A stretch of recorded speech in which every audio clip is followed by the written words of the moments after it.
బ్రెడ్తో గులాబ్ జామ్ ఎలా తయారు చేసుకోవాలో ఇప్పుడు చూద్దాం. దానికి బ్రెడ్ స్లైసెస్ని ఇలా ఎడ్జెస్ కట్ చేసుకొని పెట్టుకోవాలి.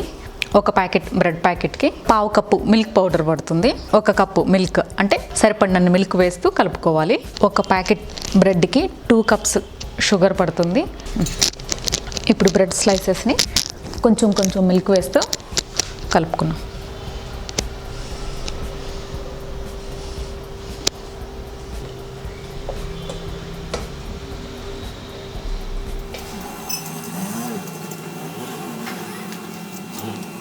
ఇప్పుడు మిల్క్ పౌడర్ కూడా యాడ్ చేసి మొత్తం బాగా మిక్స్ చేయాలి.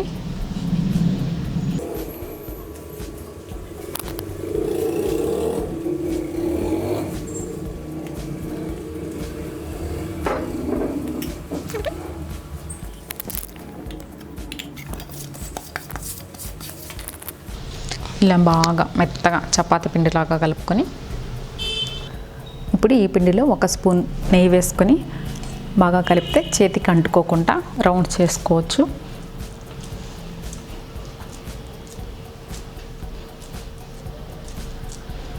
ఇలా మొత్తం చేసి ఒక 15 మినిట్స్ పక్కన పెట్టుకోవాలి. ఇప్పుడు ఆ పిండిని ఇలా రౌండ్స్గా చేసుకుని మీకు ఏ షేప్లో కావాలంటే ఆ షేప్లో చేసుకొని పెట్టుకోవాలి. మీకు ఏ షేప్లో కావాలంటే ఆ షేప్లో చేసుకోవచ్చు. వాటిని ఇలా రెడీ చేసుకొని పక్కన పెట్టుకోవాలి. డీప్ ఫ్రైకి సరిపడా ఆయిల్ పెట్టుకొని హీట్ కానివ్వాలి. ఈలోపు ఇంకొక స్టవ్ పైన ప్యాన్ పెట్టి 2 కప్స్ షుగర్ వేసి సిరప్ రెడీ చేసుకోవాలి. 2 కప్స్ 2 కప్ షుగర్కి 2 కప్స్ వాటర్ వేసుకొని సిరప్ రెడీ చేసుకోవాలి.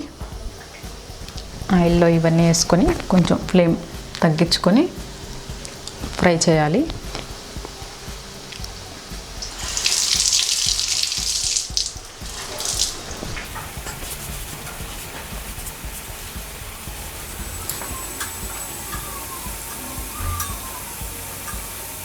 ఇవన్నీ కొంచెం గోల్డెన్ బ్రౌన్ కలర్ వచ్చేంత వరకు లో ఫ్లేమ్లో పెట్టి ఫ్రై చేయాలి.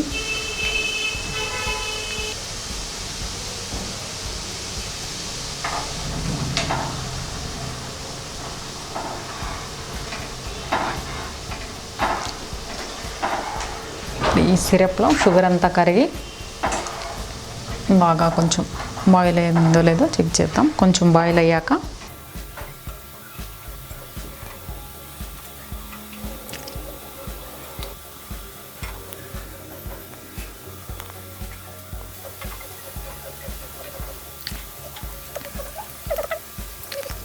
ఇప్పుడు షుగర్ సిరప్లో ఇలాచీ పౌడర్ని వేసుకోవాలి. ఇలాచీ పౌడర్ వేస్తే మంచి స్మెల్ వస్తూ బాగుంటుంది.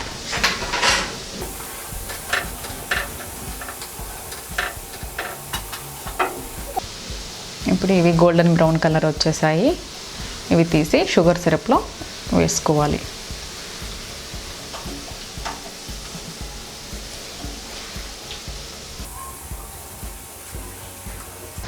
ఈ విధంగా మీరు గులాబ్ జామ్ పౌడర్తోనే కాదు బ్రెడ్తో కూడా టేస్టీగా ఉండే గులాబ్ జామ్ని తయారు చేసుకోవచ్చు. ఎంతో టేస్టీగా ఉండే బ్రెడ్ గులాబ్ జామ్ రెడీ అయింది.